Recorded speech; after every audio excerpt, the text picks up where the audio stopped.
Hey everyone, thanks for tuning in. Finally getting around to a video on the Reate Valhalla, and this is a collaboration with designer Faisal Yamin, and this is arguably an evolution of a prior design he did called the Valkyrie. It's very similar, some differences obviously in terms of like the milling, and the Valkyrie had a recurve in the blade. This one has just kind of a straight belly. There was one with titanium, which was, I believe, the Valkyrie 1, and then a carbon fiber version, the Valkyrie 2. And here we are at the Valhalla, full titanium, RWL 34 blades, steel multi-row ceramic bearings, titanium hardware. This one's extra special with a copper inlay. We'll talk about that. But beautiful piece. My favorite knife designs are, without question, Persian style designs. I think that the symmetry and the flow and the lines are just incredible, and it really just speaks to me as kind of an overarching design among knives. So this is an exceptionally well designed Persian, just beautiful front to back. So obviously that's why I was drawn towards it. Let's get into specs, and I'll tell you guys the story on this one, since it was a Blade Show purchase several months back. Here we are next to the Spyderco Paramilitary 2 and the Kershaw Dividend. Blade length 3.8, handle length about 4.0, overall about 8.6. It does weigh 6.3 ounces, so it is heavy. That is no joke. Multi-row ceramic bearing, titanium hardware. It's a frame lock flipper. There's tons of them these days. I find this one compelling because it's the design and the action, without question. So handle thickness is coming in at 0.53. So there we are next to the Para 2. And yeah, let's take a look at the whole thing. Again, blade steels RWL 34. So yeah, alright. So those, I believe, are the specs for the most part. Now this price, I guess that's kind of in the specs. This one, being a special edition for Blade Show, came in at $320. Normally they're like $270 to $280. Depending on what milling style you get in the handle, and then I've seen some dealers with them around $240. So yeah, that's kind of the price range. This one was more for the copper inlay, and I'm totally cool with that.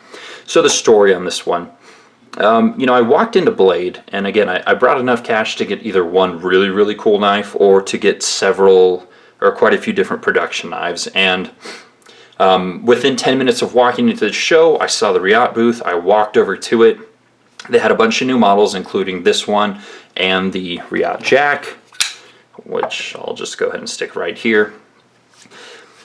And when I walked over and I was talking to one of the girls who was working at the booth, I asked to handle this specific one, and I said, hey, there are 8 of these, right? Because I had thought that there were going to be 8 with copper and 8 with carbon fiber inlays, and she corrected me and said, no, there's 3 with copper, 5 with carbon fiber, for 8 total. And I was a little bit sad to hear that, because if there was 8 of each, 16 total, special ones, then I could have walked around the show for an hour, come back, and I would certainly argue that there would be at least one of these still left. But with only 3, I knew that if I walked away, that more than likely coming back an hour later, all the ones that I really wanted in this style would be gone. So I was forced into purchasing this one within the first 10 minutes. And I like the limited edition Reate ones. I picked up limited, a special edition K4 from the USN show in 2017. Again, more expensive than the standard versions, but this one was also one of 3. This one was one of 3, and I like that. As a collector, that's something that interests me.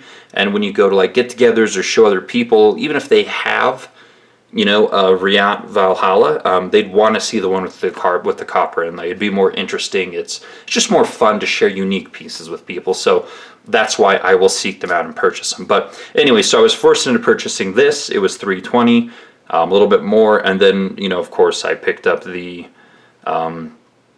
Reate Jack here because it's an integral and I like integrals. So these were the 2 knives I purchased within 10 minutes of getting into the show, and that's why I purchased them.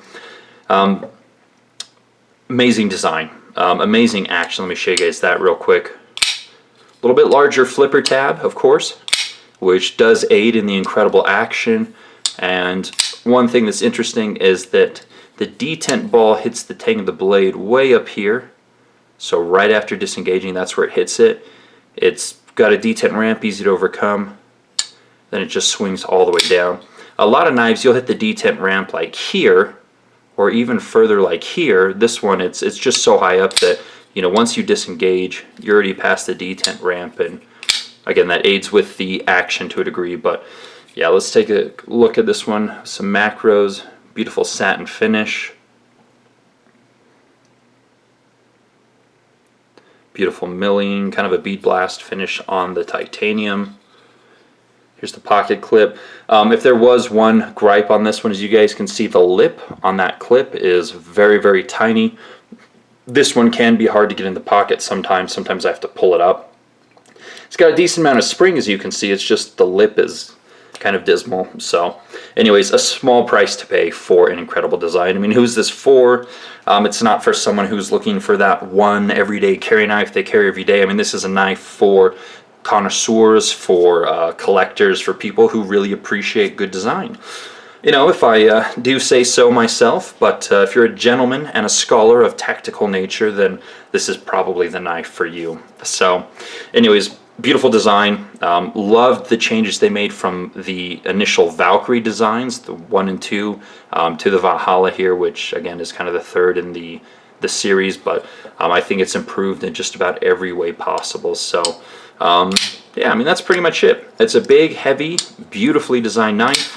I'd recommend it if you know what you're getting into. And again, I had this one in hand and I couldn't walk away, so it was that good for me personally. So anyways, that is it on this one. I think they're still hitting dealers. Again, the normal versions you won't see anywhere with the copper necessarily. And yeah, more videos to come. Thanks as always for watching. See you guys.